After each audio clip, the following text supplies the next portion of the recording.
여보세요? 놀이터에 폭발물 설치됐어요. 당신 누구야? 다음 타겟 아시아드 주경장 SR 11번. 어딨어 폭탄?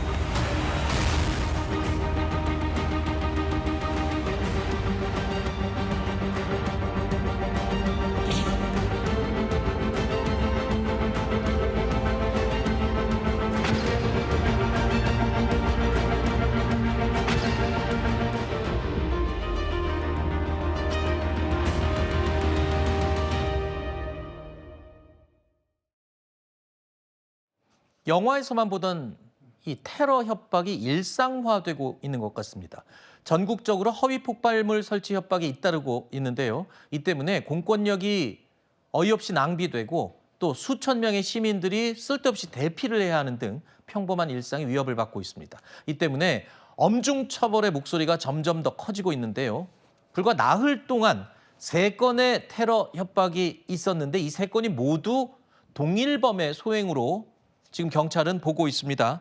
이른바 가라사와 다카이로라는 이름의 일본 변호사의 짓이다. 근데 이게 또 실제 그 인물인지도 아직 확인은 안 된 거고요. 그렇습니다. 사실 2023년도부터요, 이 일본 변호사를 사칭하면서 대한민국에 폭발물 테러를 하겠다는 팩스가 다수 발송이 되었었습니다. 네. 40여 건 정도가 발송이 되었었는데 올해 2월까지 오다 잠잠하다 최근 들어 3건 다시 유사한 범행이 발생을 한 겁니다. 바로 지난 주말에요. 올림픽 체조 경기장에서 아이돌 콘서트가 있었습니다. 그런데 이 콘서트장에 폭발물을 설치해뒀다. 그리고 딱 어떤 시간에 폭파될 것이다. 이런 구체적인 팩스가 도착을 하면서 이 수천 명의 관중들이 모두 다 이 떼양볕에서 한참을 폭발물 검사를 하는 동안 대기하는 일도 벌어졌습니다.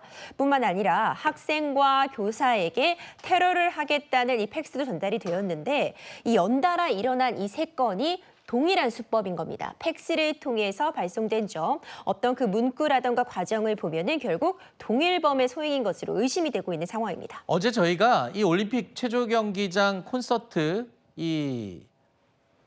그 해프닝을 보도를 해드리는 그 순간에 광주 백화점 테러 협박 속보가 들어왔었거든요.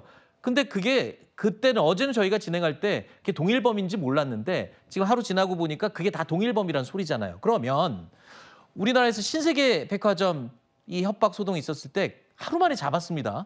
이 촉법 소년이었고 그다음 또 20대 남성이었고.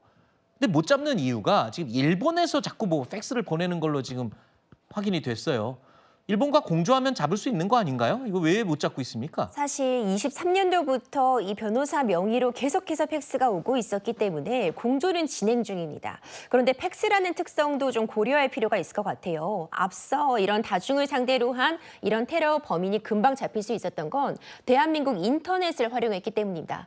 IP 어드레스 이런 부분들이 바로 확인이 되면은 비교적 특정이 쉬운데 지금 팩스는 어떤 장소에서나 보낼 수 있다 보니까 일본에서 팩스를 보내고 있는 것까지는 확인이 되지만 그 이후에 좀 수사가 지지부진한 상황이고 여러 건의 사건들이 순차적으로 발생을 하지만 다 동일범일지는 아직 확인은 안 되고 있습니다. 네. 이런 부분들 때문에 정기적으로 일본과 함께 수사 결과를 공유하고 있고 추가적인 작업을 진행하고는 있지만 아직 진범을 잡지는 못한 상황인 겁니다. 지금 이렇게 저희가 말씀드린 이 3건, 일본 변호사 명의의 협박 팩스가 3건이고요.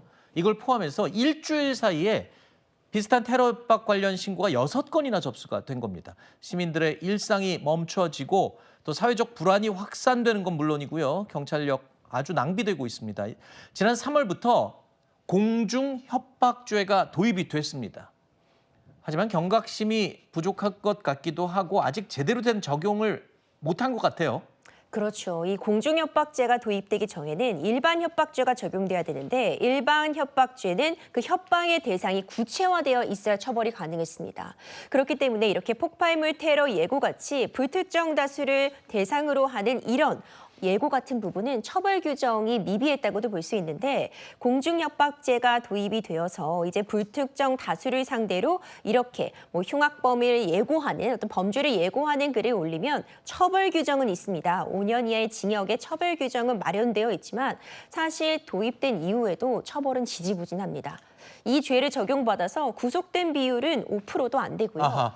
이런 협박 예고 같은 게 실제로 정말 다행스럽게 테러로 이어지진 않는다면 피해가 없는 것 아니냐. 또 이제 이런 부분들이 감안되다 보고 또 촉법소년일 경우에는 그마저도 제대로 처벌이 이루어지지 못하다 보니까 처벌 수위가 여전히 너무 낮은 것 아니냐. 경각심이 부족한 거 아니냐는 이야기가 나올 수밖에 없습니다. 테러 같은 경우에 대표적으로 공중협박죄가 적용이 가능할 텐데 이런 경우는 또 어떤지 궁금합니다. 광주 도심의 한 아파트에서도 메모 한 장 때문에 경찰이 수사에 나서는 일이 있었습니다. 제가 한번 보면서 설명을 드리겠습니다. 차량 앞에 이 메모지가 붙어 있었던 건데요. 저희가 좀 안 보이게 지운 문구는 굉장히 좀 거친 표현이어서 일단 차량 주인은 본인이 쓴 메모가 아니다라고 주장을 하고는 있습니다. 하지만 여기에 주차 위반 스티커 붙이면 찾아가서 흉기로 이 신체 특정 부위를 어떻게 하겠다 뭐 이런 식의 굉장히 잔인한 메모를 붙여놓은 겁니다. 저 주인은 자기가 쓴 게 아니라고 해요. 근데 아까 말씀하신 저게 이제 불특정 다수에 대한 협박죄가 저것도 해당이 되나요? 이 글이 2,000세대가 넘는 아파트 이 주차 문제 때문에 이 아파트에 공개가 되면서 굉장히 화제가 됐습니다. 네. 이 입주민들이 이 사진을 보고 너무 두렵다 이런 댓글들이 달리면서 다시금 화제가 되었는데 공중협박죄 적용도 가능해 보입니다. 이 문구를 보면 이 다른 불특정 다수 특히 이 아파트에 거주하고 있는 입주민들은 협박으로 느낄 수 있어 어허. 보이거든요.